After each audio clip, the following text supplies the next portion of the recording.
వందల మంది, వేల మంది, బహుశా లక్షల మందిని నవ్వించడంలో ఆయనే సాటి. అంబే అరిచేతి నువ్వోగేదో తెలియక సస్తనా. అన్నా నా చూసావా? అప్పుడు ఎలా ఉన్నారు? 42 years ఇండస్ట్రీ తర్వాత కూడా ఎగ్జాక్ట్లీ అలాగే ఉన్నారు. ఏమండి ఎన్ని వందల మంది అంటారు ఇట్లా దిష్టి తగులుతుంది, అక్కడి నుంచి తగలదులేండి, నాకు ఆయన ఫిగర్ కదా. సార్ మీరు ఐ థింక్ లాస్ట్ టైం కలిసినప్పుడు ఇప్పటికి మీ సినిమాల సంఖ్య బాగా పెరుగుంటుంది. బాగా పెరిగినాయి. ఒక 10 సినిమాల దాకా రిలీజ్ కున్నాయి రెడీగా. ఒక 4-5 సినిమాలు దద్దరిల్లు. అవునా? మాకేమన్నా కొంచెం స్నీక్ పీక్ ఇవ్వచ్చు కదా. ఇవ్వకూడదు. కోట శ్రీనివాసరావు గారు, బ్రహ్మానందం గారు, మీరు ముగ్గురు బెస్ట్ ఫ్రెండ్సా? బెస్ట్ ఫ్రెండ్స్ కాదు, కొద్దిగా. కానీ ఎవరితో ఎక్కువ? ఒక దశలో బ్రహ్మానందం గారితో వద్దండి. ఒక దశలో మేమిద్దరం బాబు మోహన్ ఉంటే మేము చెయ్యము అని బాహాటంగా ప్రొడ్యూసర్ కౌన్సిల్కి పోయింది. ఒకరైతే వెళ్ళిపోయారు మహానుభావులు, కోట శ్రీనివాసరావు గారు.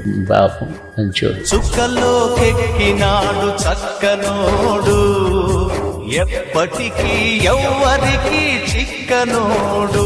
ఒకే కంచంలో ఇద్దరం భోంచేసుకోవాలి. రే తొందర రారా, నేను వేరే షూటింగ్ పోవాలి అని నా ముద్ద కలిపి పెట్టేవాడు. ఇది కూడా తట్టుకోలేకపోయినారు కొందరు. వీళ్ళిద్దరు ఎంత క్లోజ్గా ఉంటారు ఏంటి.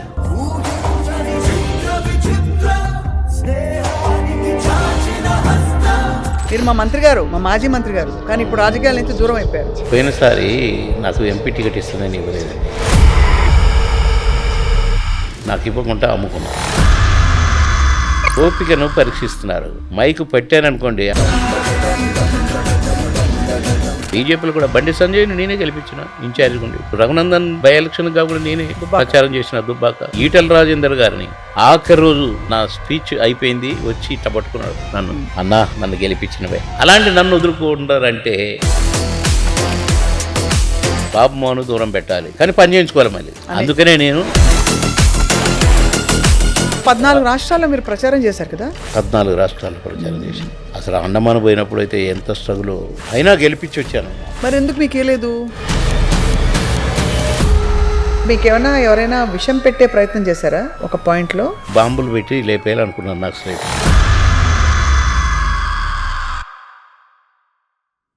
అందరికీ నమస్కారం and welcome to Suman TV. వందల మంది, వేల మంది, బహుశా లక్షల మందిని నవ్వించడంలో ఆయనే సాటి. 42 సంవత్సరాల తన ప్రయాణంలో ఇప్పటి వరకు అందరినీ నవ్విస్తూ, అందరినీ కవ్విస్తూ, వైవిధ్యభరితమైన పాత్రలు వేస్తూ, అప్పుడు ఎలా ఉన్నారో ఇప్పుడు కూడా, అంటే 42 years ఇండస్ట్రీ తర్వాత కూడా ఎగ్జాక్ట్లీ అలాగే ఉన్నారు. సరే, ఏమండి ఎన్ని వందల మంది అంటారు ఇట్లా దిష్టి తగులుతుంది, దిష్టి తగులుతుంటారు. అయితే ఆపేస్తున్నా. అయితే అక్కడి నుంచి తగలదులేండి, నాకు ఆయన ఫిగర్ కదా. Figure sir. ఓ ఇండియాలోనే సోలో అందగాడు. అదేదో మీ డైలాగ్ ఉంది సార్. ఏంటి సార్ అది? ఒకటి అడక్కు, ఒకటి అడక్కు. దీనికి ఒక కథ ఉంది మళ్ళీ. ఈవి సత్యనారాయణ గారు కొంచెం బూతు టచ్ పెట్టారు నాకు, ఆ బూతు పదం. నేను దేవుడితోటి డైరెక్ట్ మాట్లాడుతున్నా, ఓకే ఓకే అన్నట్టుగా అని. నీ జాతకం ఎట్లా చెప్పిండే దేవుడు ప్రత్యక్షమయ్యాయి అది చెప్తుంటా. నాకు అది పొద్దున్నే సీన్ చెప్పగానే నేను అస్సలు చేయనన్నాను. ఇప్పటికే తిడుతున్నారు, ఊత పదాలు బూత్ మాటలు అన్నీ వస్తున్నాయని. మన సినిమాలనే ఉంటున్నాయి అంటున్నారు. ఏమండి ఆవిడ వచ్చింది సినిమాలు అన్ని బూతులే పెట్టారు మీరు, నేను చేయను అన్నా. కాదు బాబు, చాలా బాగుంటుంది బాబు, నేను చేయను అంటే. సరే నువ్వు ఆలోచించుకో, నేను మధ్యాహ్నం తర్వాత పెట్టుకుంటాను నీ షాట్, నేను ఫస్టే పెట్టుకున్నాను, ఇది రెస్ట్ ఇద్దామని అన్నాడు. అంటే నాకు చిరాకెత్తి ప్రొడక్షన్ మేనేజర్ని పిలిచి, నాకు ఒక కారు ఇవ్వ, ఆ బీచ్లో అట్ట తిరిగి వస్తా, వైజాగ్లో షూటింగ్, ఇలా తిరిగి వస్తున్నాయా, నాకు మనసు బాగలేదు, నా మైండ్ బాగలేదు అని కారులో తిరుగుతున్నా బీచ్లో, ఇటు నుంచి అటు, అటు నుంచి ఇటు, అటు చూసుకుంటూ ఇటు చూసుకుంటూ ఎట్లా ఏం చెప్పాలని ఒక హోటల్ దాటుతున్నాను, బోర్డు కనిపించింది, చూసా, పుహార్ అని ఉంది. పుహారా, ముందు ఇటేముంది పుహార్, ఇది కరెక్ట్ అని నాకు దొరికేసిందన్నా. మంచిది దొరికిందా, ఏముంటావు అని అంటే ఆయనది కలిపి ఇది కలిపి రెండింటిని జాయింట్ చేసి పూం పుహార్ ఓం అని పుహార్. పెట్టేసిన. అవును అవును గుర్తుంది. ఎంత నచ్చిందంటే అంటే మా కాంట్రిబ్యూషను మేము అంత శ్రమించేటోళ్ళం. ఏదైనా ఊత పదం పెడితే దాన్ని ఎట్ట పలకాలి, ఏ సందర్భంలో ఎట్ట పలకాలి, ఇవన్నీ ప్లాన్ చేసుకొని డైరెక్టర్ కాడికి పోయి నేను ఇట్లా చేస్తానని చెప్పేటోళ్ళం. అసలు అది చెప్తే నన్ను కౌగిలించుకొని తిప్పిట్ట చాలా సంతోషంగా ఉంది నాకు. అందుకే మీరంతా స్టార్లు అయ్యారు అది ఇదని పొగిడాడు. ఇక దాన్ని కంటిన్యూ చేసిన. మరి ఫోన్లో మాట్లాడే సీన్లు ఉన్నాయి కదా, దానికి మళ్ళీ అది ఇది పెట్టకుండా ఏఓ అని పెట్టిన. ఏఓ పూం పుహార్ అది బాగా పేలింది. ఈ రెండు కాకుండా పాయే అది కూడా పాయ అది మళ్ళీ మా ఈ అంకుశం అంకుశంలో. అవును అవును చాలా ఒక్కొక్క దాంట్లో ఒక్కొక్కటి చాలా వెరైటీ పాత్రలు. సార్ మీరు ఐ థింక్ లాస్ట్ టైం కలిసినప్పుడు ఇప్పటికి మీ సినిమాల సంఖ్య బాగా పెరుగుంటుంది, పెరిగినాయిగా, బాగా 2000 పెరిగినాయి. పైన. కానీ మీరు అలాగే ఉన్నారండి నిజం. ఏ మాట కామాట నేను ఏదో మీకేదో అంటే మంచిగా కాంప్లిమెంట్ ఇద్దామని కాదు, మస్కాబోడని కాదు, but you have not changed అసలు. అదే అందరూ ఇంకా కూడా- గ్లామర్ పెరిగింది. నేనైతే ఏం చేయట్లేదు, నేనైతే ఏం అడ్డగోలు తినట్లేదు. నిన్న 2 yearsగా వస్తుంది అందాజుగా నేను భోజనం మానేశాను. ఫ్రూట్ జ్యూసులు, రాగి జావా, మధ్యాహ్నం ఏమో బటర్ మిల్క్ కలుపుకొని కానీ లేక పెరుగు కలుపుకొని కానీ కొంచెం గ్రైండ్ చేయించి తాగుతున్నాను. అది కూడా ఇడ్లీ 3 లేక 4 మార్నింగ్. కంప్లీట్ పథ్యం అయితే. కొంచెం మిల్క్లో ఏదైనా మిరియాలు అట్లా వేసుకొని అట్లా లేకుండా వితౌట్ షుగర్ తాగేస్తాను. అట్లా నేను 2 years నుంచి భోజన ప్రియుడిని అయిన నేను చికెన్ మటన్ ఫిష్ లేకుండా ఏనాడు తినకపోయేవాళ్ళం. ఫోర్స్ఫుల్గా ప్రొడ్యూసర్లు మా మీద ప్రేమతో తెప్పించేది, మేము అడగటోళ్ళం కాదు. ఏనాడు లంచ్ ఏంటని నేను ఎప్పుడు అడగలేదు. ఒకసారి మాత్రం రామోజీ ఫిల్మ్ సిటీలో బయట నుంచి తెప్పించారు. బాబుమోహన్ ఈ వెజిటేరియన్ తినడు అని రామోజీ ఫిల్మ్ సిటీ హోటల్లో నా కొరకని చికెన్ కర్రీ తెప్పించారు బయట నుంచి. నేను అంటాను రివర్స్లో, నాకు మంచి వెజిటేబుల్ ఏదైనా కర్రీ తెప్పించండి అని. అయ్యో సార్ మీకోసం బయట నుంచి తెప్పించినాం సార్, ప్లీజ్ మీరు తినాల్సిందే సార్ అన్నారు. ఇప్పుడు మొత్తం మానేశారు మొత్తానికి. 2 years అయింది. అసలు ముట్టరా? ముట్టలేదు 2 years నుంచి. అంటే ఎందుకు, ఏమిటి, ఎలా? ఏ లేదు, కొంచెం వెయిట్ తగ్గితే బాగుంటుంది సార్. అంతే, weight గురించి. బ్యాక్ పెయిన్కి ఇంకా బాగా మంచిది. ఇప్పుడు నాన్ వెజ్ మంచిది అంటున్నారు కదా సార్. వెయిట్ తగ్గాలంటే ఫుడ్ మానేసి కార్బోహైడ్రేట్ ప్రోటీన్ తినమంటున్నారు కదా. తినమంటున్నారు. నేను ఆ షూటింగ్లో పడిపోయాను కదా 1 year 1.5 year బ్యాక్. అవునవునవునవును. దాని తర్వాత వద్దు ఫ్యాట్ తగ్గించండి, బాగా స్లిమ్ అవ్వండి అంటే నేను పెద్దగా ఏమి లేను. అంతకుముందే మనం కలుసుకున్నాం. అవును, నెక్టార్ గార్డెన్లో ఇంటర్వ్యూ చేశాం కదా సార్. ఇంటర్వ్యూ చేశాను. అవునవును. పెద్దగా లేను కానీ డాక్టర్లు చెప్పారు, సరే నేను ఈ నొప్పిని తట్టుకోలేక ఏమైనా కానీ ఈ నొప్పిని భరించే పొజిషన్లో లేను నేను అని ఫిజియోథెరపీలు చేయించి 2 years నుంచి 2 రోజులకోసారి ఫిజియోథెరపీ జరుగుతూనే ఉంది. ఇంకా అట్లాగా కొద్దిగా ఏం చేయలేదు, నేను కష్టపడలేదు. కానీ అందరూ బ్లెస్ చేస్తున్నారు నన్ను, అలాగే ఉన్నాం అని. ఇంకా రాకింగ్ అసలు మీకు అంటే ఇంకా సినిమాలు మీ కొత్త సినిమాల కోసం అందరు వెయిటింగ్. 10 సినిమాలు చేస్తున్నాను ఇప్పుడు. సూపర్ కదా, ఇంకేం కావాలి సార్ అసలు. ఒక 10 సినిమాల దాకా రిలీజ్కి ఉన్నాయి రెడీగా. దాన్ని డబ్బింగ్లు రికార్డింగ్లు జరుగుతున్నాయి. ఈ రిలీజ్కి రెడీ ఉన్న 10 ఒక 4-5 సినిమాలు దద్దరిల్తాయి. అవునా? మాకేమన్నా కొంచెం స్నీక్ పీక్ ఇవ్వచ్చు కదా. ఇవ్వకూడదు అయితే ఏం క్యారెక్టర్ ఏమైనా మారి వస్తున్నాయి క్యారెక్టర్లో అట్లాగే? అంటే కామెడీ కమ్ విలన్ కమ్ అట్లా? అప్పుడు క్యారెక్టర్లకు ఇప్పుడు క్యారెక్టర్కి సంబంధం లేదు. ఒక సినిమాలో ఫాదర్గా వేస్తున్నాను. వాడిని నేను అసలు ఎందుకు పుట్టారు నాకు అని తిడుతుంటాను ఇప్పుడు. అసలు కారణం లేకుండా కూడా తిడుతూనే ఉంటాను. వచ్చావా, ఏం వెళ్ళగా పెట్టావు, నా ముందు ఉండక వెళ్ళిపో, కారణమే ఉండదు, తిడతాను. అలాంటి వాడి కోసం ఎంతమంది వచ్చినా నరికి పారేస్తాను రా పదం అని తీసుకోనికి సపోర్ట్ ఇచ్చి ఆవిడ ఒక అమ్మాయిని లవ్ చేస్తాడు, ఆ అమ్మాయి లవ్ చేయదు, వీడు పిచ్చుడు అయిపోతుంటాడు. ఏంట్రా అని అంటే చెప్తాడు. అప్పుడు పోయి భలే ఉంటుంది, అక్కడ డైలాగులు ఉంటాయి. ఒక పెద్ద మనిషిగా సో అన్ని రకాల క్యారెక్టర్స్ అయితే మీరు ఫుల్గా ఎంజాయ్ చేసి వేసేస్తున్నారు బ్రహ్మాండంగా. ఇప్పుడు 10 రకాల, ఇప్పుడు నా 2000 సినిమాలు దాటినాయి కదా. 2000 సినిమాలు ఎవరైనా వింటున్నారా? పైన దేవతలు అలాగే ఆడియన్స్లు మీరు ఆల్రెడీ చూస్తారా? జీవించారు ఒక దేవత అమ్మమ్మమ్మ సార్ గ్లామర్ వచ్చింది ఇంకా సినిమాలు పెరుగుతాయి అన్నారు. అవును ఇప్పుడే. సార్, ఈ మరి కలర్ కూడా మీకు బాగా సూట్ అవుతుంది సార్ చాలా. అంటే ఐఎమ్ టాకింగ్ అబౌట్ ఈ చారల్ చొక్కా ఏమో మేడం ఇది మస్తు మంచిగా సూట్ అయింది మీకు.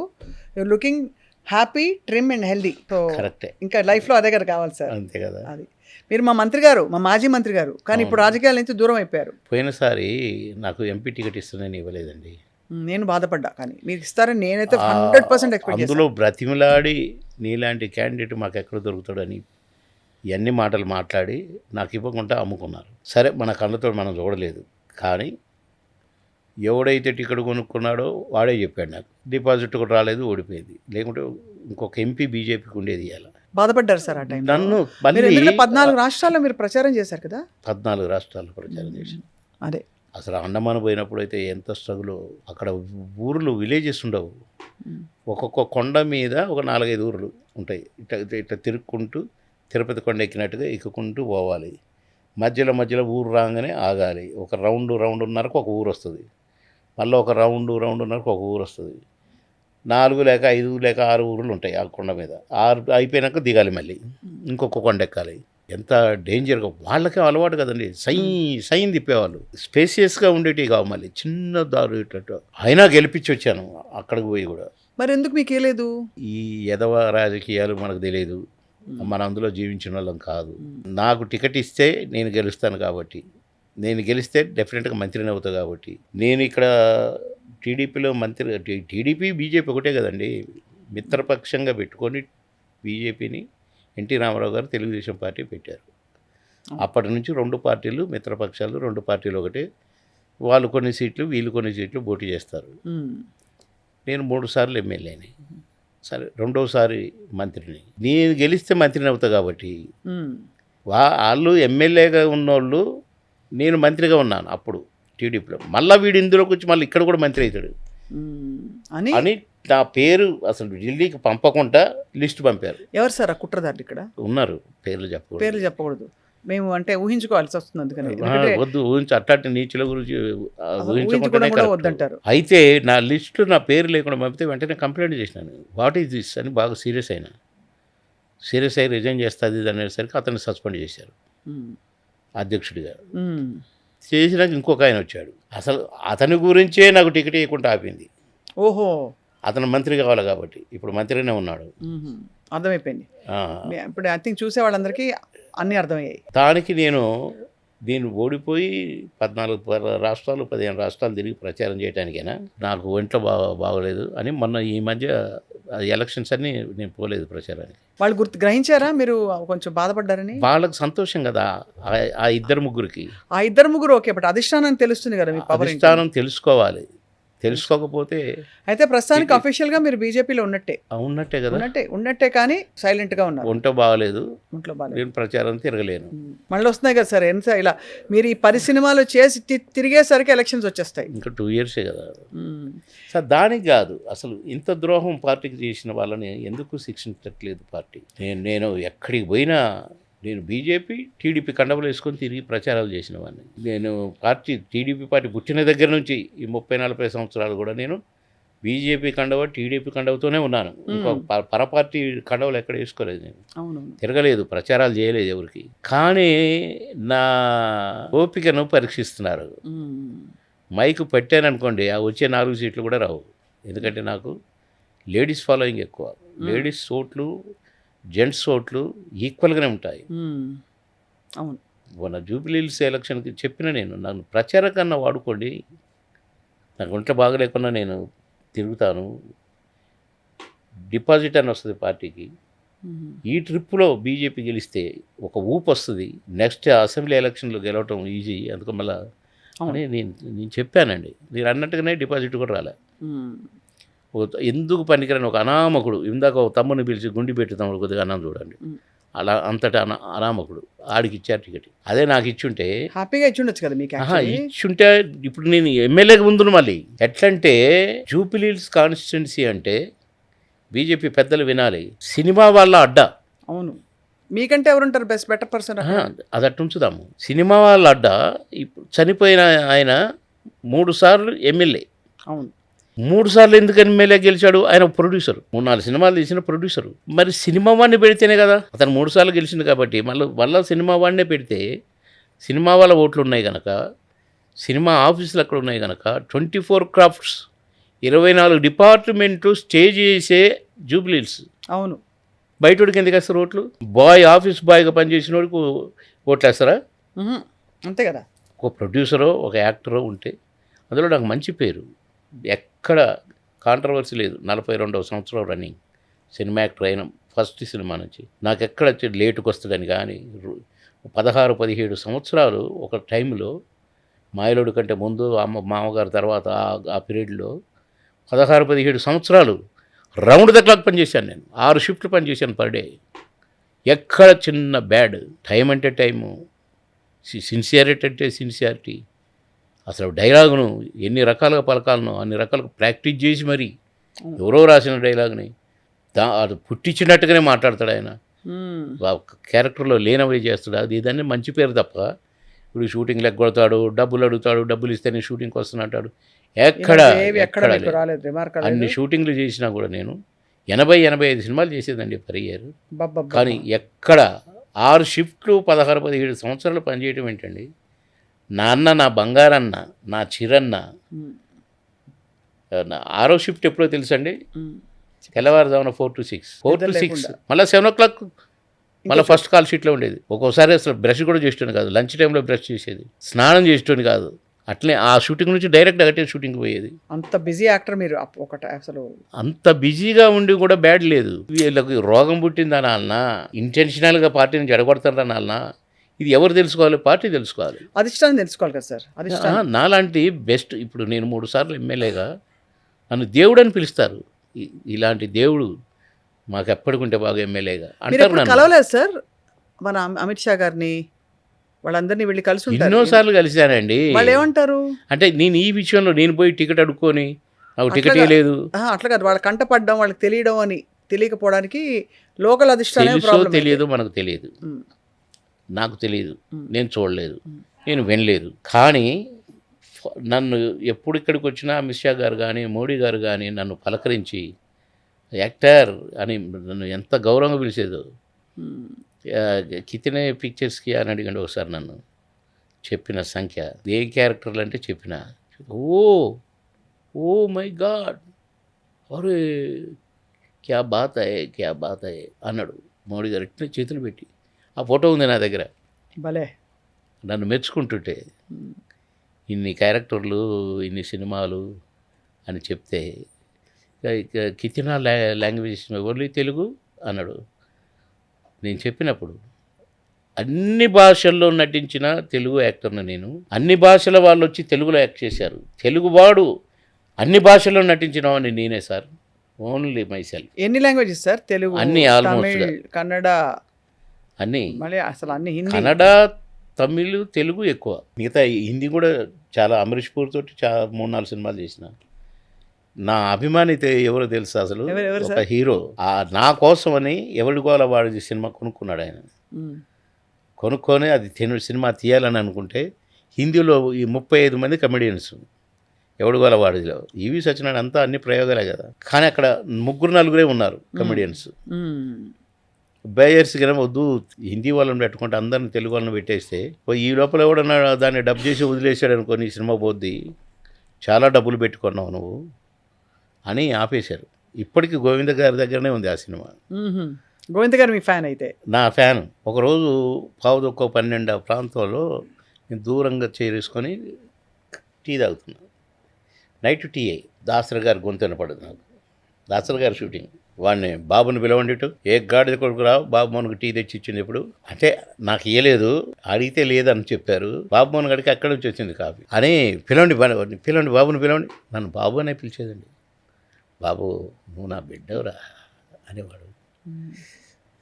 ఎరా ఏ గాడిద కొడుకు నీకు టీ ఇచ్చినోడు అంటే, నేనే తెప్పించుకున్నా సార్, నాకెవరే లేదు. తెప్పించుకున్నావా? ఇప్పుడు ఎక్కడ దొరుకుతుంది? 12 అవుతుంది అంటే, లేదు సార్ నాకు ఆటోమేటిక్గా 12 గంటల లోపల టీ అల్ఫా హోటల్ నుంచి వస్తుంది సార్, సికింద్రాబాద్ రైల్వే స్టేషన్ దగ్గర. ఆటోమేటిక్గా నా కారు పోద్ది, తీసుకొని వస్తుంది సార్ అన్నా. అల్ఫా హోటల్ నుంచి టీ తెప్పించుకొని తాగుతావా అంటే, సార్ ఈ 12 గంటలకు ఒక అరకప్పు టీ పడితే నేను మార్నింగ్ దాకా షూటింగ్ చేస్తాను సార్, నాకు అలసట రాదు, నిద్ర రాదు, ఇట్లా ఇన్ని సంవత్సరాలు చేస్తున్నాను నేను చెప్తే, అరే కష్టం రా మీది అని చాలా బాధపడ్డాడు. నాకేమైనా ఉందారా అన్నాడు. అంటే ఉంది సార్, ఇంకో 2 కప్పులు ఉంది, మళ్ళీ కొంచెం తాగుదాం అనుకొని అట్లా పెట్టిన, మీరు తాగండి సార్ అని తెప్పించి ఇచ్చిన. ఒక కప్పు పోసిస్తే ఎంత సంతోషంగా తాగాడు. అట్లా పెద్ద నేను తాగను, కానీ ఆ 2 టైమింగ్స్ 4 to 5, 11:30 to 12 అరకప్పు Energy పడితే రావడానికి. మళ్ళీ రెడీ షార్ట్ చేసి ఇట్టే పడుకోవడం, ఇంతే చైర్లో షార్ట్ రెడీయా అయితే ఆ గుడ్డి అమ్మ మండుతుండేది, అప్పుడు బగ్గున మండుతుండేది, ఇట్లా పెట్టుకొని రెడీ డైలాగ్ ఇప్పుడు కళ్ళలో నీళ్ళు వస్తూనే ఉన్నాయి నాకు. ఆ 3 ఫలానా సరే ఓకే టేక్ రెడీ, నేనైతే రెడీ, టేక్ యాక్షన్ టక ఓకేనా డైరెక్టర్ గారు, ఓకే కదా, సరే మళ్ళీ వచ్చి మళ్ళీ షార్ట్ రెడీ మళ్ళీ ఇంతే. అలాగా అలా అయింది కాబట్టి అట్లా 2000 16-17 సంవత్సరాలు మేడం. బాబా మంచం చూడలేదు, మంచంలో పడుకోలేదు. ఎప్పుడో ఒకసారి ఏదైనా ఒక షిఫ్ట్ క్యాన్సిల్ అయితే కొందరు హీరోలు చేయమని అంటే, అలాంటప్పుడు అబ్బా అని ఎంత సంతోషపడేదో. మాకు మహా సంతోషం, పిక్నిక్ పోయినంత సంతోషం ఏంటంటే నాకు, కోట గారికి, బ్రహ్మానందానికి హైదరాబాద్ టు రాజమండ్రి గౌతమ్ ఎక్స్ప్రెస్ మాకు పర్ఫెక్ట్గా అనమాట. ఇక్కడ ఈవినింగ్ 7-7:30కి ఎక్కితే కరెక్ట్గా 6 o'clock రాజమండ్రి స్టేషన్లో దింపేది. నైట్ అంతా పడుకునేది, అంటే మాకు నిద్ర డిస్టర్బెన్స్ లేదు. 7-7:30 అంటే అది హాయిగా లేచి, అబ్బా ఏం పడుకున్నారా రే బాబు లేరా, అప్పుడే లేచిండే నేను, ఏంట్రా స్టేషన్ వచ్చేసింది లేగరా అంటుండేవాడు కోటన్న. నన్ను పోయి హోటల్కి పోయి స్నానం చేసి, అబ్బా ఎన్ని రోజులకు స్వాతంత్రం వచ్చింది మనకని హాయిగా 9 గంటలకు కాల్ షీట్ అంటే టిఫిన్ గిన్నె చేసి ఫ్రెష్గా పోయి ఆ రోజంతా సంతోషంగా ఉండేది. మీరు ముగ్గురు బెస్ట్ ఫ్రెండ్సా? బెస్ట్ ఫ్రెండ్స్ కాదు, పోటీ ఉండేదా సార్ కొంచెం? అసలే ఉండేది కాదు, అస్సలు కొద్దిగా వద్దులే అంటే కొంచెం ఉండడం సహజం కదా సార్, ఇద్దరు పాడేవాళ్ళు ఉంటే ఉంటుంది, ఇద్దరు యాంకర్లు ఉంటే ఉంటుంది. వాళ్ళకి ఏది ఉంటే నాకెందుకండి, చాలా జరిగినాయి. కానీ ఎవరితో ఎక్కువ? ఒక దశలో బ్రహ్మానంద గారితో వద్దండి, మా ముగ్గురిలోనే జరిగింది. సరే ఒక దశలో మేమిద్దరం బాబు మోహన్ అంటే మేము చెయ్యము అని ఇద్దరు బాహాటంగా ప్రొడ్యూసర్ కౌన్సిల్కి పోయింది, ప్రొడ్యూసర్లకు దృష్టికి పోయింది. ఎందుకు అలాగా? ఎందుకంటే నేను పాము సాగకూడదు, కర్ర విరగకూడదు అట్లా చెప్పాలి కనుక నాకు ఎవరు శత్రువులు లేరు. కానీ వాళ్ళిద్దరు వెళ్ళైతే చెప్పారు ప్రొడ్యూసర్ కౌన్సిల్కి, చెప్పారు. చెప్తే ఒప్పుకోకపోతే మీకు అనవసరమయ్యా మా సినిమాతో, మీ కాంబినేషన్లో చేయొద్దు అంటే సరే ఓకే ఇంకోరన్నా పెట్టుకుంటాం అని చెప్పి నాకు పాటలు పెట్టడం మొదలుపెట్టారు. సిల్క్ స్మితతో పాట, డిస్కో శాంతితో, లేకుంటే జయలలితతో, సౌందర్య గారితో. సౌందర్యది అది వేరు మళ్ళీ, అందరు హీరోయిన్లతో చేసిన, మళ్ళా అవును ఆమెనితో చేశాను సాంగ్. దాసర్ గారి సినిమే మాయాబజార్లో రేలంగి గారి క్యారెక్టర్, నేను సావిత్రి గారి క్యారెక్టర్ ఆమెని. సుందరి నీ వంటి దివ్య స్వరూపం ఎందెందు వెదకిన లేదు కదా, దాన్ని నేను రేలంగి గారి లాగా అట్నే చేయాలరా అంటాడు దాసర్ గారు. స్లాంగ్ కూడా తతకరు నేను నవ్వద్దు, నాకు పిల్లలు అని కరెక్ట్.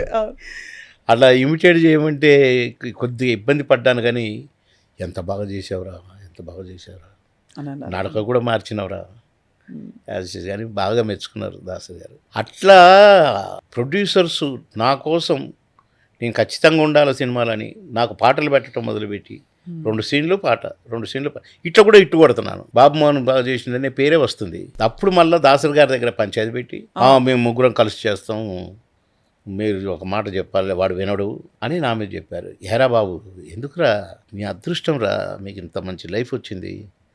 అయ్యో గురుగారు నాదేం లేదు సార్, ఇందులో నేను ఎవరితోటి నటించడం చెప్పలేదు సార్, అది మీ దాకా ఎట్టొచ్చిందో నాకు తెలియదు. నేను ఎవరితో కుష్ఠరోగుడితో కూడా నటించడానికి రెడీ, వాడిని ముద్దు పెట్టుకోవడానికి రెడీ, అంతేగాని నేను వీళ్ళతో నటించను వాళ్ళతో నటించను నేను ఎక్కడ అనలేదు సార్. అంటే ఏరా కోట ఏంటి వాడు అట్లా మాట్లాడుతున్నాడు అనగానే రాజేంద్ర ప్రసాద్ గారు లేచి మామయ్య గారు బాబుమోహన్ తప్పేం లేదు, వీళ్ళదే తప్పు, వీళ్ళే నటించాం బాబుమోహన్ అంటే అన్నారు. అప్పుడు ప్రొడ్యూసర్లు ఈయనకు పాట 2 సీన్లు పెట్టడం మొదలుపెట్టారు. ఇది కూడా తట్టుకోలేక మళ్ళీ మీ దగ్గరికి ఇప్పుడు పంచాయతీకి వచ్చారు, నన్ను పట్టుకొచ్చారు మళ్ళీ అని చెప్తే అప్పుడు తిట్టి వాళ్ళని ఎప్పుడైనా ఎదురుబడి ఓపెన్ కుల్లం కుల్లా డిషిమ్ అంటే అస్సలు అబ్బే confrontation ఎప్పుడైనా అయినాయా? నేను దానికి ముందు నన్ను ఎన్ని మాటలు అన్నా కూడా నేను నవ్వుతూ అసలు నేను పట్టించుకునేవాడిని కాదు. బాధ అవుతుంది. ఒక్కొక్కసారి బాధ అయ్యేది. కానీ సినిమా ఇండస్ట్రీలో ఇంత ఛాన్స్ ఇచ్చాడు దేవుడు. దీని వ్యక్తిగత కక్షలకు నేను అనవసరంగా టెంప్ట్ అయ్యి అంటే అనని నాకు దేవుడేం అన్యాయం చేయట్లేదు కదా అని అనుకున్నాము. కానీ మళ్ళీ కలిసి చేసేటప్పుడు మళ్ళీ పాతలాగానే కలిసి ఉన్నాము, కలిసి చేసాం. ఇప్పటికీ మేము బాగానే ఉన్నాము. కానీ అంటే అలాంటి శక్తులుగా కూడా ఎంటర్ అవుతాయి చెడగొట్టడానికి. ఎలాంటప్పుడే సమయం పాటించుకోవాలి. ఎవరి వృత్తి ఎవరి పని వాళ్ళు చేసుకుంటే బెస్ట్. సినిమా ఇండస్ట్రీ 4 కాలాల పాటు బెస్ట్గా ఉంటుంది అనే ఆలోచన నేను చెప్పేది అట్లా. సార్ బాబుమోహన్ గారు, మీరు ఎంత సక్సెస్ చూశారో, ఇక్కడ ఎవ్వరు ఆపలేనంత సక్సెస్, అంత ఖ్యాతి చూశారు ఇప్పటికీ. బట్ మీ వ్యక్తిగత జీవితంలో కష్టం కూడా చాలా చూశారు కదా చిన్నప్పటి నుంచి. అవును, మా అమ్మగారు 3వ తరగతిలో చనిపోయారు. మా నాన్న టీచరు. అమ్మని చాలా మిస్ అయ్యారు సార్. వరంగల్లో మా అమ్మ నాకు బాగా ఇష్టం. అంటే అమ్మ ఇష్టం లేనోడు ఎవరు ఉండరు. కానీ నేను స్కూల్ నుంచి రాగానే మా అమ్మ ఎక్కడ కూర్చుంటే అక్కడ కూర్చునేది. మా అమ్మ వంట చేస్తుంటే పక్కన కూర్చునేది. అమ్మ భుజం మీద చేయబెట్టి, తొడ మీద చేయబెట్టి ఏం వండుతుంది అట్లా చూసి ఆడపిల్లలాగా నేను హెల్ప్ చేసేది. అంత చిన్న వయసులు కూడా గుర్తున్నాయి నాకు ఇప్పటికీ. 3వ తరగతి అంటే ఎంత చిన్నవాళ్ళం కదా, 6 ఏళ్ళు 7 ఏళ్ళకుంటూ ఉండవు. తర్వాత మీ చెల్లికి మీరే పెద్దయ్యారు. నేనే ఫ్రెండ్ ఏంటి, తండ్రి కూడా నేనే. కొన్నాళ్ళు మా నాన్న కొద్దిగా అప్సెట్ అయ్యి ఉద్యోగం కూడా వదిలేసి ఇటు వెళ్ళిపోయాడు. 2 ఇయర్స్. 2 ఇయర్స్ తర్వాత మళ్ళీ వచ్చి మళ్ళీ డ్యూటీలో జాయిన్ అయ్యాడు. మళ్ళీ అప్పుడు మేము సెట్ అయిపోయినాం. మా చుట్టాలు ఎవరు చూడలేం మమ్మల్ని. నేను ఆ 3వ తరగతిలో ఉండి ఒక చెల్లిని పెట్టుకొని పెద్ద ఇల్లు పొద్దున్నే లేపుకొని ముఖం కడిగించి స్నానం చేయించి బట్టలు వేసి స్కూల్కి తీసుకుపోయి టీచర్లను బ్రతిలాడు. సార్ మా చెల్లి సార్, మా అమ్మ లేదు సార్, మీ క్లాసులో కూర్చొని సార్ అని. అమ్మాయి ప్లే స్కూలు, కానీ ఏదో ఒక క్లాసులో నాకు దగ్గర కనపడేటట్టుగా ఆ క్లాస్లోకి పోయి టీచర్తో అడిగి అక్కడ పెట్టి నేను మళ్ళీ చూసుకుంటూ ఓకే కూర్చుంది. అట్లాగే చదువుకున్నారు అంతే 5-6 తరగతులకు నేను కొద్దిగా సెట్ అయ్యాను. మళ్ళీ మా నాన్న రావటం, మళ్ళీ మేము కలిసి ఉండడం, ఖమ్మం షిఫ్ట్ అయిపోవటం. అప్పుడు మా అమ్మమ్మ ఊరిలో ఉన్నాం. మా నాన్న ఊరు మా అమ్మ ఊరు దగ్గర ఊరు, పక్క ఊర్లు. ఇక నాన్న టీచర్ కాబట్టి కొద్దిగా అక్కడ చేర్చినాక నేను సెట్ అయిపోయాను. నేను మా చెల్లి కూడా 1వ తరగతి 2వ తరగతికి వచ్చింది. మా నాన్న సెట్ అయ్యాడు కనుక మేము కూడా సెట్ అయిపోయాము. మళ్ళీ అక్కడ నుంచి class first, school first, class leader, games and స్పోర్ట్స్లో ఫస్ట్. ఇక మళ్ళీ అక్కడ కూడా మళ్ళీ నెంబర్ 1. స్టూడెంట్ లైఫ్ కూడా number 1, games and sports number 1, class లీడర్గా నేను. ఇవన్నీ మళ్ళా ఆ నుంచి ఉద్యోగం, అక్కడ కూడా ఉద్యోగాలు కూడా నెంబర్ 1 కదా. అవునవును. ఇటు వచ్చేసరికి మళ్ళీ ఫిల్మ్ రెవెన్యూ డిపార్ట్మెంట్, కలెక్టర్ వరకు. బాబుమోహన్కి చెప్పండి అయ్యా పని, మీకు రాదయ్యా, బాబుమోహన్ పంపండి, బమ్మిని చేసుకొని వస్తాడు. ఒక సినిమా హాలు సీజ్ చేయాలి. నేను అప్పుడు సత్తుపల్లిలో ఉన్నాను. జలగ వెంకటరావు గారు సీఎం, ఆయన మండలకు నేను రెవెన్యూ ఇన్స్పెక్టర్. నాకు అతను తెచ్చిస్తే నేను సర్వ్ చేసి సినిమా హాల్ సీజ్డ్ అని సీలేసి రావాలి. అందులో ఫస్ట్ షో టైంలో అది దమ్ముంటుందండి ఎవరికన్నా. చంపేరు సినిమా హాల్ వాళ్ళు. కానీ నేను మామూలుగా పోయి కూర్చొని చూసి కాసేపు ఉండి ఆ టికెట్లు మొక్కలన్నీ ఏరి నేను అవన్నీ తీసుకొని కలెక్టర్ గారికి పంపితే నన్ను మెచ్చుకున్నాడు కదా. అసలు ఈ తెలివితేటలు నీకు అసలు ఐడియా ఎట్లొచ్చింది? టికెట్లు ఆ షోకు సంబంధించిన టికెట్ ముక్కలు చించుతారు కదండి. అవునవును. అక్కడిని పడితే నేను ఒక 15-20 కలెక్ట్ చేసుకొని ఎవరైతే ఆ లెటర్ తీసుకొని వచ్చిండో అతనికి ఇచ్చి పంపించిన. సీజ్డ్ అని లెటర్ పెట్టి దాన్ని ఎంత మెచ్చుకున్నాడు కలెక్టర్. మొత్తం మీరైతే ఎక్కడున్నా మీరు సంపూర్ణంగా లీనమైపోయి మొత్తం చేశారంతా. ఇప్పటి వరకు సినిమా యాక్టర్గా అంతే చేశాను, 3 సార్లు ఎమ్మెల్యేగా అంతే చేశాను, 2 రాష్ట్రాలకు మంత్రిగా అలాగే చేశాను. నాకు ఎక్కడ చెడ్డ పేరు లేదు అట్లా కూడా. కానీ బీజేపీ వాళ్ళకే అర్థం కావట్లేదు, అదే అర్థం కావట్లేదు. నాలాంటి వాడు పనికిరాడు. ఇప్పుడు ఏంటంటే విచిత్రం ఏంటంటే సార్, మీరు ఆ మధ్య బీఆర్ఎస్లో ఉన్నప్పుడు మీకు అదే టీఆర్ఎస్ టీఆర్ఎస్లో అప్పుడే తెలంగాణ వచ్చింది, అవును అప్పుడే టీఆర్ఎస్ వచ్చింది. ఇక నన్ను కేసీఆర్ గారు నేను బావా అని పిలుచుకుంటాం, బాగా క్లోజ్గా ఉంటాం. కానీ ఆ ఇంట్లో కొడుకు కూతురు అదంతా గోల అని కొద్దిగా నాకు నచ్చలేదు సార్. నాకు టికెట్ ఇవ్వద్దని గొడవ. ఇప్పుడు అసలు కనెక్షన్ లేదా సార్? అసలు ఎప్పుడైతే ఈ గొడవ స్టార్ట్ అయిందో, సారీ నేను 5 నిమిషాలు టైం ఇస్తున్నాను, నేను కేసీఆర్ గారితో మాట్లాడి వెళ్తాను. 5 నిమిషాల తర్వాత ఎన్నిసార్లు ఏం చేసినా నేను రాను అని టైం అయిపోయింది, 5 నిమిషాలు వస్తా నేను బాయ్ అని వచ్చేసిన. ఎన్నిసార్లు అస్సలు నన్ను బావమరిదనే పిలిచేది, నేను బావగారనే పిలిచేది. మా అక్క నాకు బాగా ఇష్టం, సొంత తమ్ముళ్ళలాగా ప్రేమించేది మా అక్క నన్ను. అలాంటి బంధాన్ని చెడగొట్టుకోవాల్సి వచ్చింది. రాజకీయాలు అలా ఉన్నాయి, చెత్త రాజకీయాలు. ఇప్పుడు ఏమైంది, ఎట్లుంది సార్ పార్టీ అసలు బీఆర్ఎస్? ఇక నేను పాలిటిక్స్ మాట్లాడకూడదు అని పెట్టుకున్నాను 3 సంవత్సరాలు. ఎట్లా సార్ మీరు నెక్స్ట్ మళ్ళీ రావాలి కదా మీరు సీన్ లో? అప్పుడు ఇంకా 2.5 సంవత్సరాల తర్వాత. ఇప్పుడు బీజేపీ బీఆర్ఎస్ కలుస్తాయని అంటున్నారు. ఏమో ఆ టైంకి అవన్నీ నాకు తెలియదు, తెలిసినప్పుడు నేను మాట్లాడకూడదు. ఎందుకంటే నేను మాట్లాడేటప్పుడు అప్పటికి నాకు సబ్జెక్ట్ కావాలిగా. అవును, ఎవరి గురించి మాట్లాడాల్సి వచ్చిన సబ్జెక్ట్ కావాలిగా. అది కాక ఇక నన్ను ఖచ్చితంగా పార్టీల తరపున ఆ మీటింగ్కి ఈ మీటింగ్ పంపుతారు, అది అలవాటే. నేను 3 సార్లు ఎమ్మెల్యేగా చేసినోని, అది అలవాటే. కనుక నాకు ఒంట్లో బాగలేదు, అది కూడా నేను కూడా సెట్ అవ్వాలండి కొద్దిగా. నేను ఇప్పుడు మంచిగా సెట్ అవుతున్నాను, కొద్దిగా స్టామినా అని చూసుకొని దూకుడు ఎట్లా ఏ రకంగా ఉంటే బాగుంటుంది అనేది అప్పుడు దూకి చూపిస్తా అంతే. మళ్ళీ అప్పటి నుంచి మీకు ఇవన్నీ కలిపి చెప్తా కదా. అన్ని మేము వెయిట్ చేస్తున్నాం మీరు అన్నీ చెప్తారని.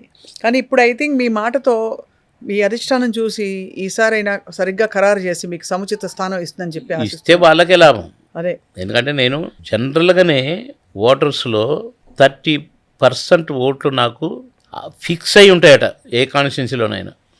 అందుకని నేను ఎవరికి ప్రచారంగా పోయినా గెలిచేది కదా. అంతే. బీజేపీలో కూడా బండి సంజయ్ని నేనే గెలిపించిన ఇన్ఛార్జ్గా ఉండి. నేను రఘునందన్ బై ఎలక్షన్ కాకుండా నేనే ప్రచారం చేసిన దుబ్బాక. ఈటెల రాజేందర్ గారిని ఆఖరి రోజు నా స్పీచ్ అయిపోయింది, వచ్చి ఇట్లా పట్టుకున్నాడు నన్ను. ఇట్లా పట్టుకొని, అన్నా నన్ను గెలిపించినవే, రుణపడిపోయినాయి, నీకు రుణపడిపోయినాయి అన్నాడు స్టేజ్ మీద లాస్ట్ స్పీచ్ దారు. కానీ అలాంటి నన్ను వదులుకుంటారంటే బాబు మోహన్ దూరం పెట్టాలి, కానీ పని చేయించుకోవాలి మళ్ళీ. అందుకనే నేను నాకు ఒంట్లో బాగలేదు, నేను రాను అని చెప్పేసారు. ఇంకా అంతే. కాలం చాలా విషయాలకు సమాధానం చెప్తుంది కదా. ఈసారి కరెక్ట్గా చెప్తుంది. నన్ను కేంద్రం కూడా అర్థం చేసుకున్నప్పుడు మరి అది ఎటు పోద్దో, ఎటు తిరుగుద్దో, ఏం జరుగుద్దో మనం రేపు జరిగేది మనం చెప్పలేం కదా. నిన్న జరిగింది ఇప్పుడు చెప్పుకోగలుగుతాం, కానీ రేపు జరిగేది చెప్పేంత ఋషులం కాదు మనం, లేకపోతే మంత్రతంత్రాలు తెలిసిన వాళ్ళం కాదు. చూద్దాం ఏం జరుగుతుందో చూద్దాం. నా వృత్తి నేను చేసుకుంటున్నాను, నాది పాలిటిక్స్ నా వృత్తి కాదు, సేవ కోసం. నా దేవుడు ఎన్టీ రామారావు గారు నన్ను ఎంతో లైక్ చేసేవాడు. తమ్ముడు ఎక్కడున్నారు రండి, మీరు అక్కడికి వెళ్ళాలి ప్రచారానికి అని పిలిచేవారు నన్ను ఎన్టీ రామారావు గారు. షూటింగ్లో కూడా మేజర్ చంద్రకాంత్, అవును, దాంట్లో షూటింగ్కి రాగానే తమ్ముడు ఎక్కడ రమ్మనండి, నేను వచ్చి కూర్చుంటే పక్కన, తమ్ముడు చెప్పండి మా గురించి ఇంకేం మాట్లాడతారు మీరు అనుకుంటూ ఊక్కుంటూ ఎంజాయ్ చేసుకుంటూ నేను మాట్లాడుతుంటే వినేవాడు. నన్ను ఎంత ప్రేమించేవాడు. క్యాబినెట్ మీటింగ్ జరుగుతుంటే పోయినా ఒకసారి నన్ను, బాబు మోహన్ ఎప్పుడు వచ్చినా తమ్ముడిని ఆపొద్దు, నా దగ్గర పంపించండి, పాపం చాలా సినిమాలు చేస్తుంటాడు, నా కోసం వస్తాడు నా తమ్ముడు అని అనేవాడు.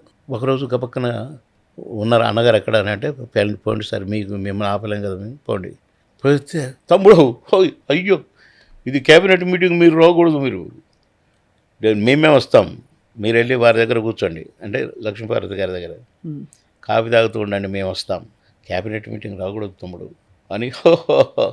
అంటే నాకేం కోపం రాలేదు, నేనేం ఫీల్ కాలేదు అన్నట్టుగా మళ్ళీ ఆయన నవ్వితే వీళ్ళందరూ నవ్వి, అప్పుడు గమ్మత్తుగా హలో హాయ్ అని పిలిచేది అందరినీ.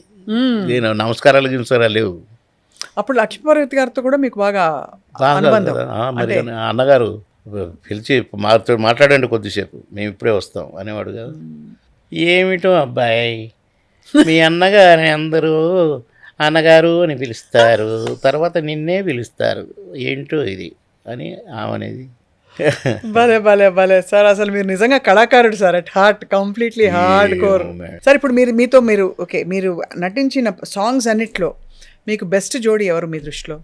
సిల్క్ స్మిత గారు అని కాదండి, సిల్క్ డాన్సరు అందగైతే చాలా అందంగా ఉంటారు సార్ ఆవిడ. అంటే అంటే మేము ఎవరో చూడలేదు, photogenic పర్సనల్గా చూడలేదు చూసి- కాబట్టి అలా అడుగుతున్నాం. కొద్దిగా కలర్ ఉంటారు, బ్లాక్ ఉంటారు, కానీ ముఖంలో కళ, ఆ అమ్మాయి నటన, అమ్మాయి చూపు, ఆ అమ్మాయి డైలాగ్ డిక్షనే వేరుగుండేది.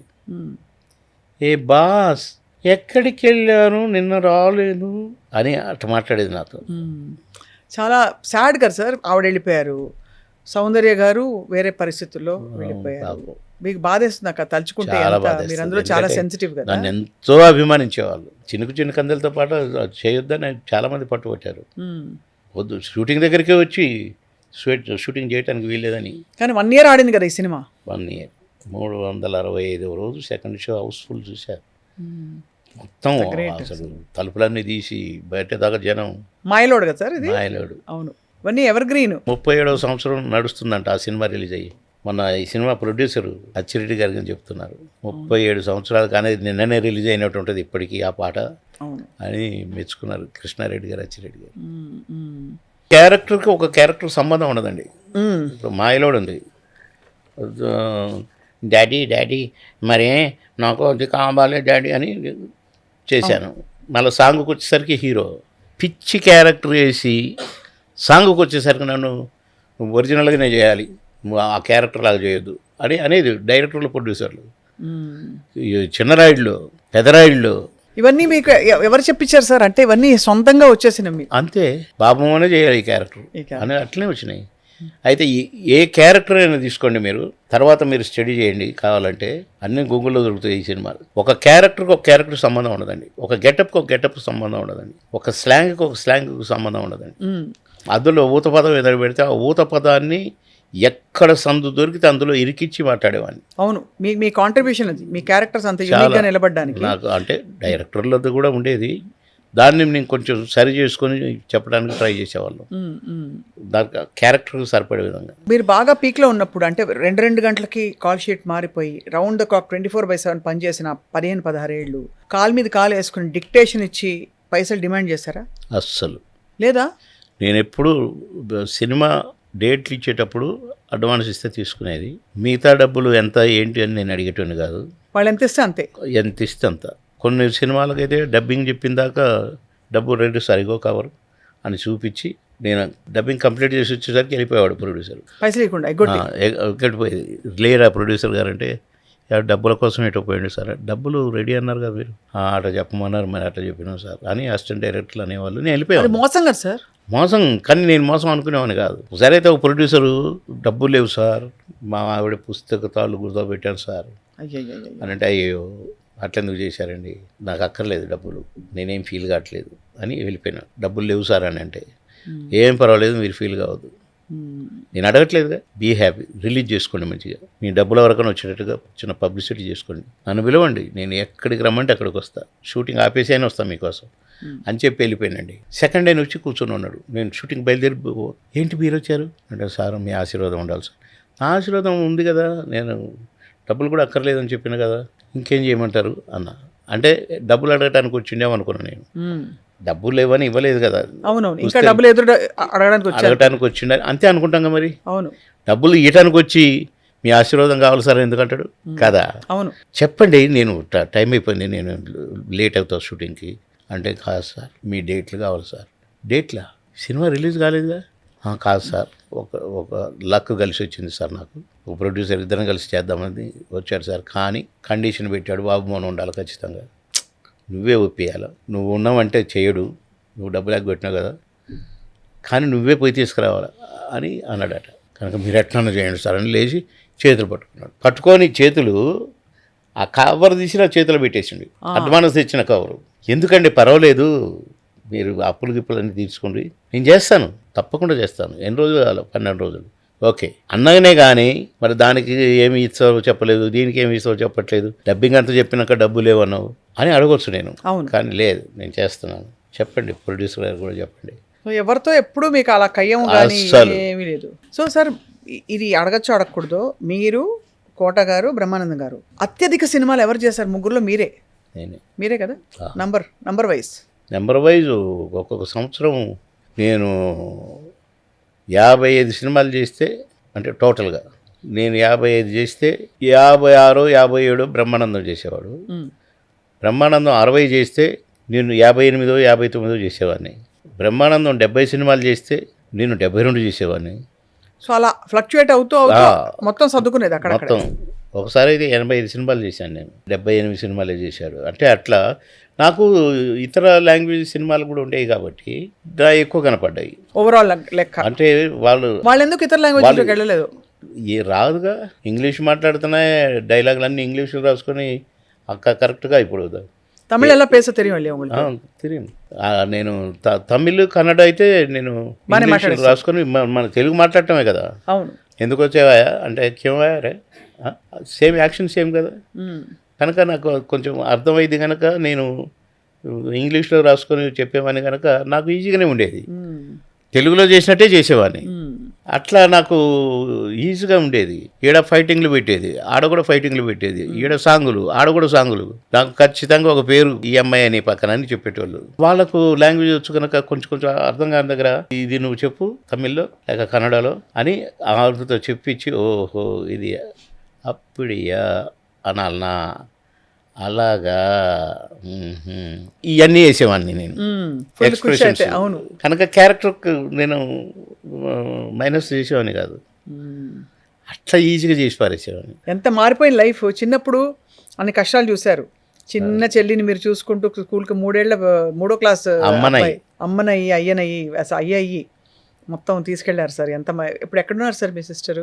ఖమ్మంలో. బాగా అటాచ్మెంట్ ఉంటుంది. రాఖీ పండుగ వస్తుంది, మరి కట్టించుకుంటారా రాఖీ? అయ్యో, నేను ఒక దశలో రాఖీ కట్టించుకోవడం కుదరలే ఈ బిజీ షెడ్యూల్స్ వల్ల. ఆ అమ్మాయి భర్త కూడా చనిపోయాడు, చేతులారా చనిపోయాడు. ఆయన ఎండలో డ్యూటీకి వెళ్ళి వచ్చిండట బైక్ మీద. రావడం స్నానం చేశాడట 3 గంటలకు వచ్చి, ఎర్రటి ఎండలో పోయి వచ్చి సన్ స్ట్రోక్. అరగంటలో సన్ స్ట్రోకు, హాస్పిటల్కి తీసుకుపోయారు, గంటలో చనిపోయాడు. అయ్యో.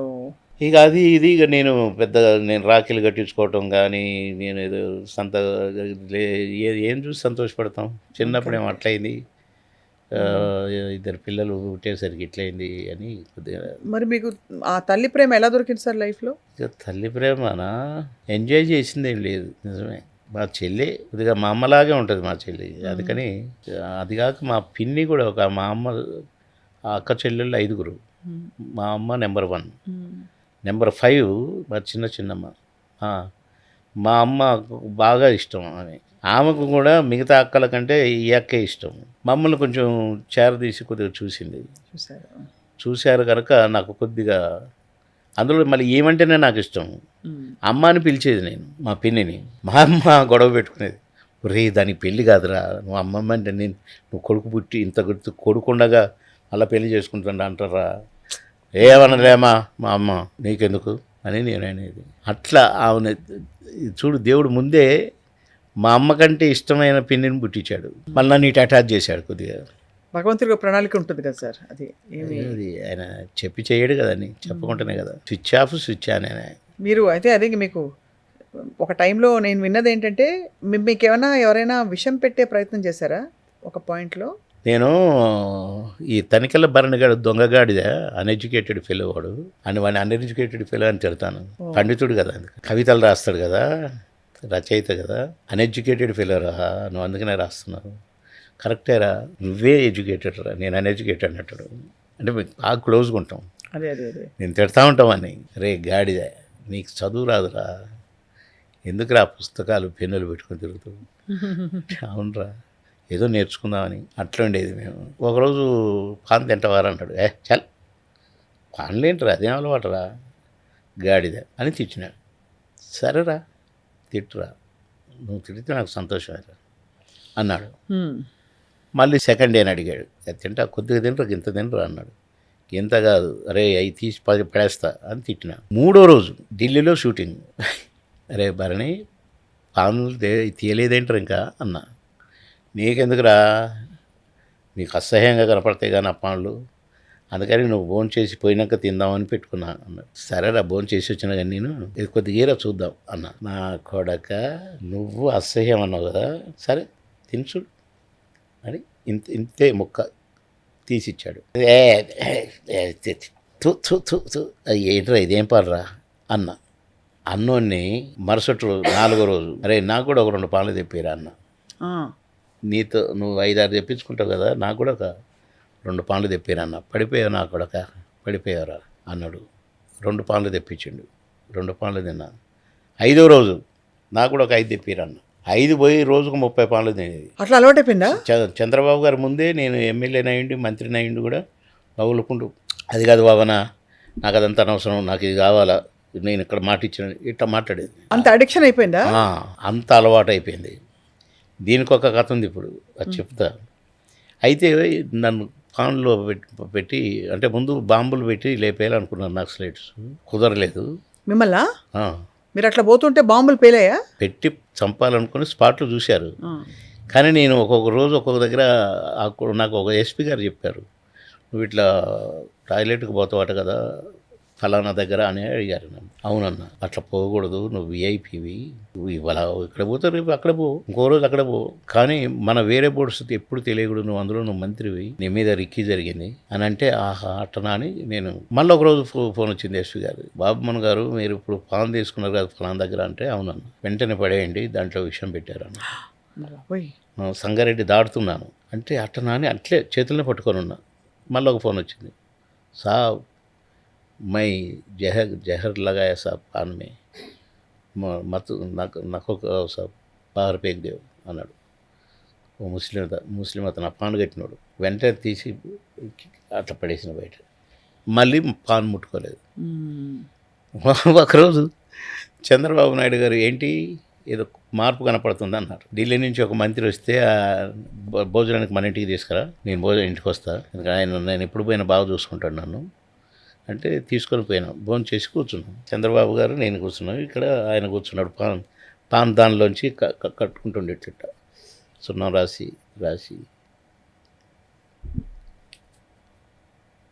నన్ను ఇట్లా చూస్తున్నారు చంద్రబాబు గారు. నేను గమనించలే, ఆయన రాసుకోవడం చూస్తున్నాను. ఇట్లా చూశాడు నన్ను. అప్పుడు నేను చూసిన అని, సీఎం కదా, వద్దు సార్ ఎందుకు, కాదు సార్, అదే ఎందుకు అంటున్నా, ఎందుకు తినని అంటున్నావు. లేదు సార్ చెప్తే బాగుండదు, వద్దు సార్ నేను తినను సార్, మానేసింది సార్. మానేసావా నువ్వు?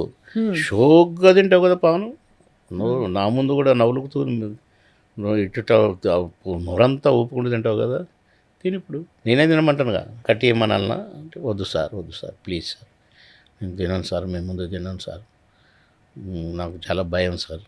భయమా? నేను ఎప్పుడు అట్లా భయంగా చూడలేదు నిన్ను అని అన్నాడు. అంటే నేను ఇక వద్దు సార్, చెప్పకూడదు సార్ అనే మాట్లాడతాను. అదొకటే మాట, తిను అని మాట ఆయన అంటున్నాడు. క్యా హోరా తుమ్ దోనో క్యా జగడ చల్రా క్యా అని ఆయన అన్నాడు. సాహిబ్ సింగ్ వర్మ అని ఢిల్లీ సీఎంగా పనిచేశాడు.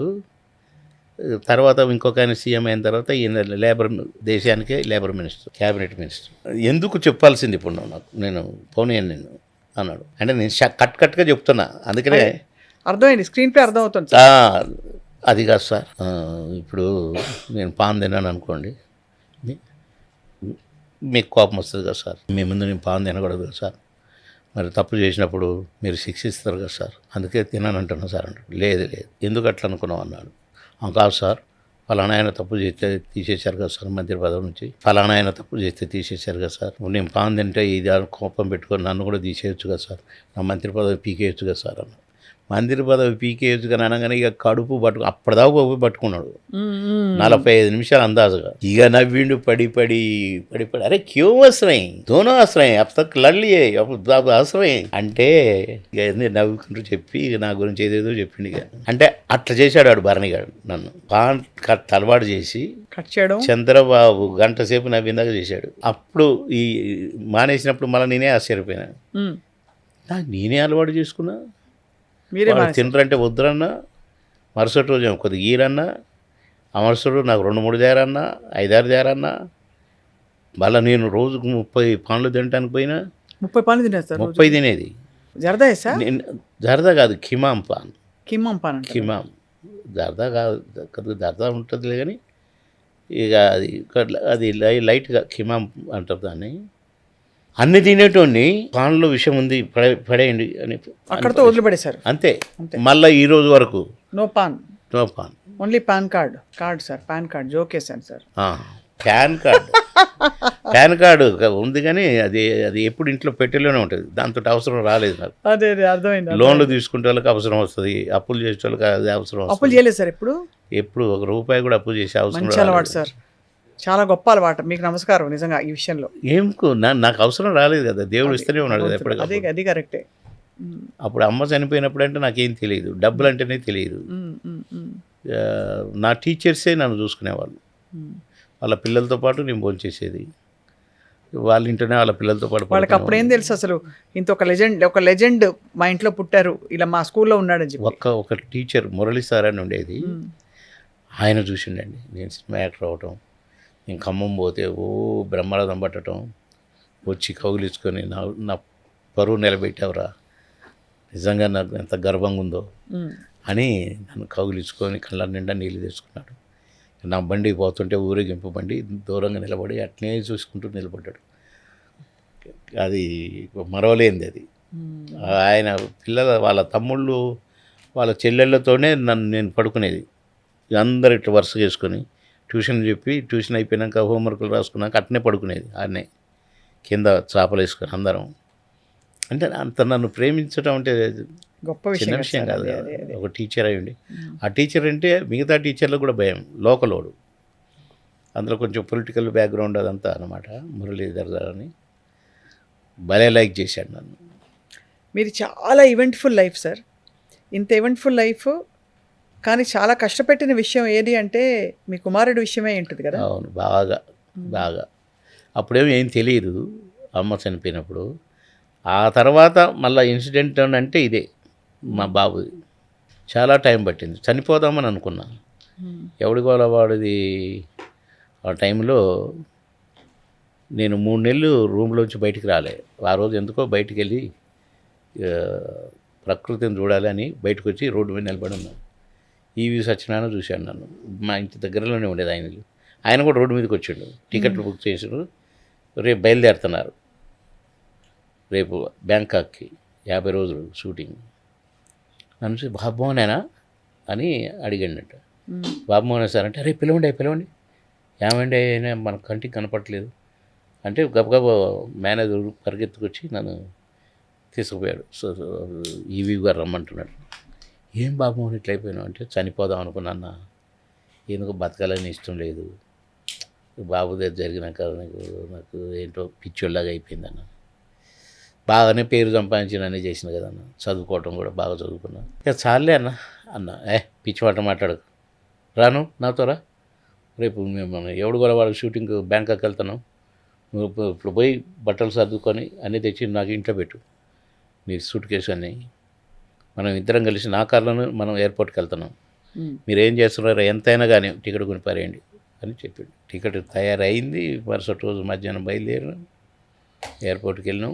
46వ రోజు నాకు వర్క్ అయిపోయింది. నేను మామూలు బాబుమోహన్గా హైదరాబాద్ వచ్చిన, ఒక్కరిని పంపిండు నన్ను. అంటే వర్క్ మిమ్మల్ని రక్షించింది. అందులో లీనమైపోయేసరికి అంత మర్చిపోయాను.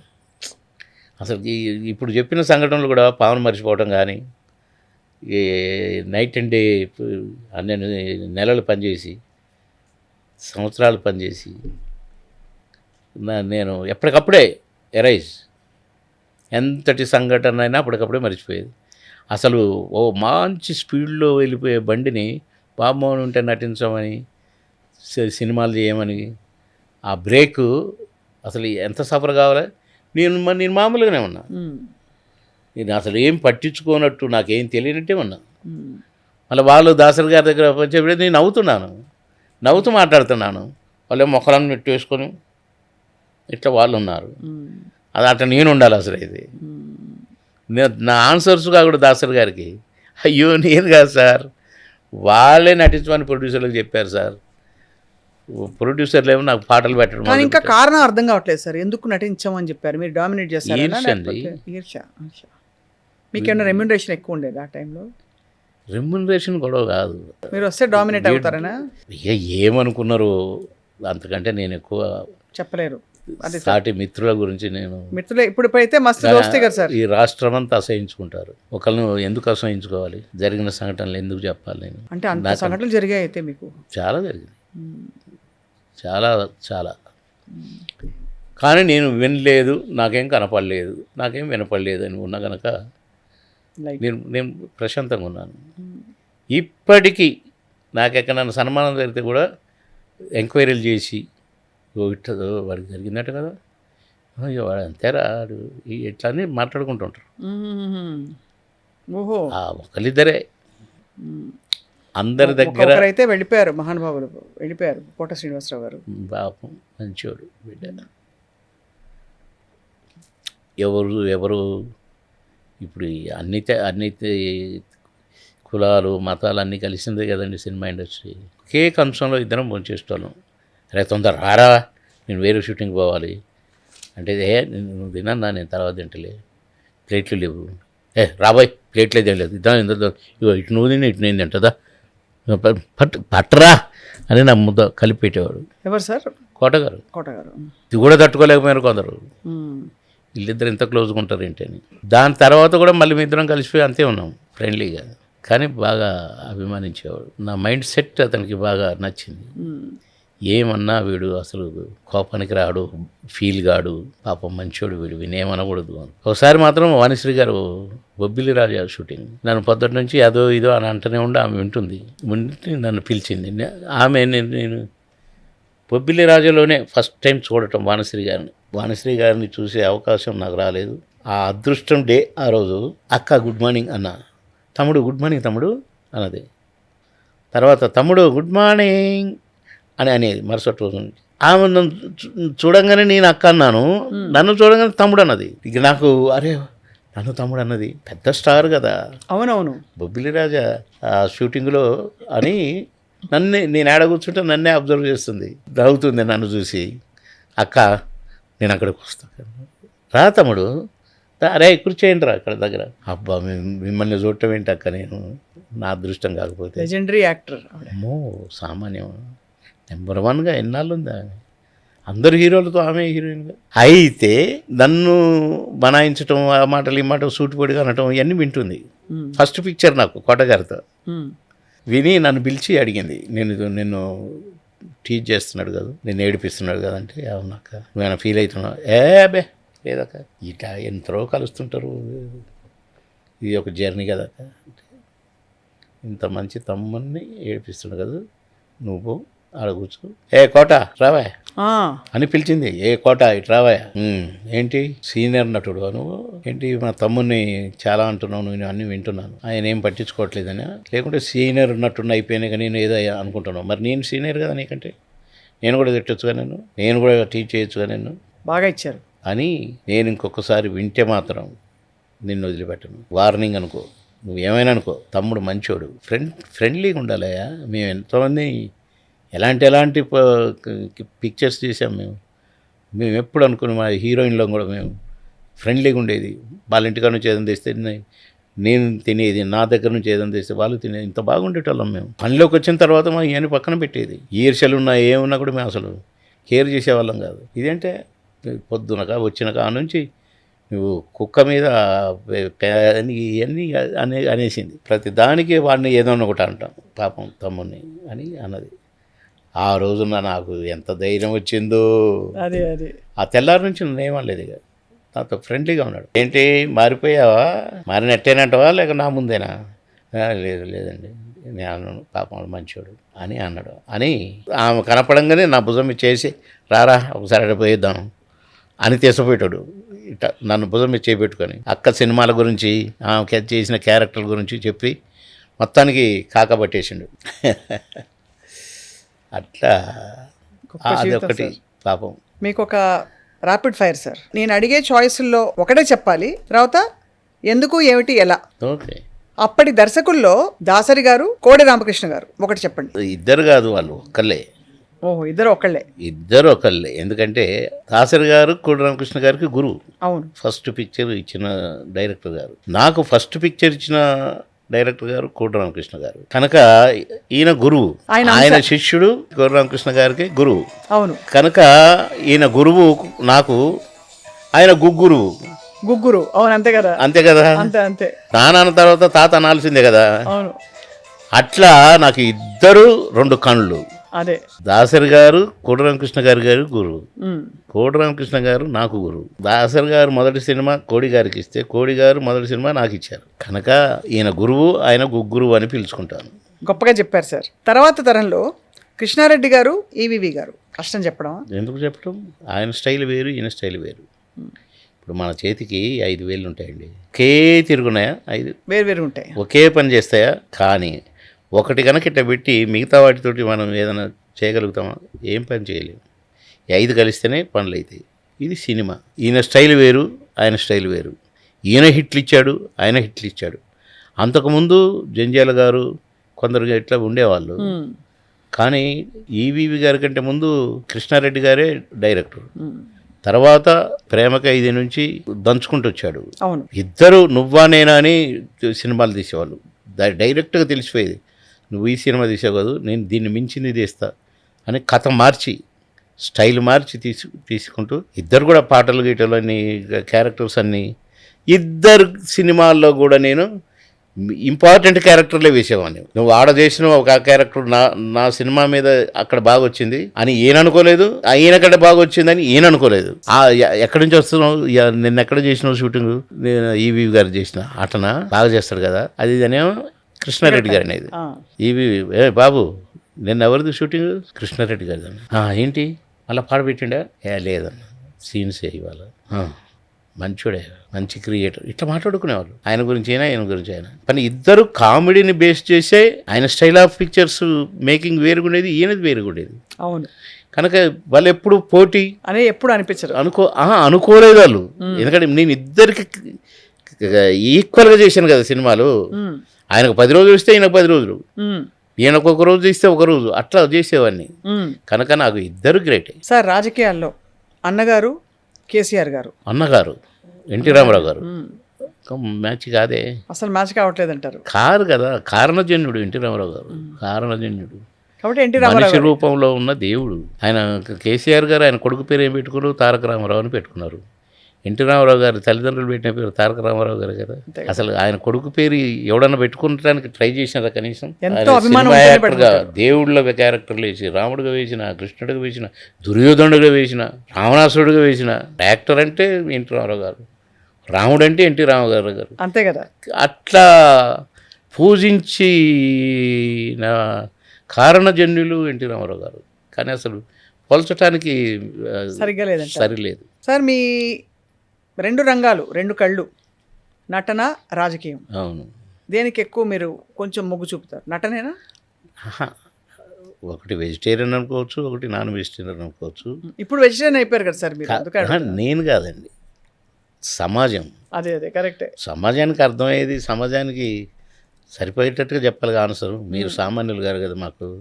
సార్ ఒకటి సేవ, ప్రజాసేవ. అది అందరికి రాదు. సేవ మహత్తరమైంది. అలాగని రాజకీయం సేవ. అవును.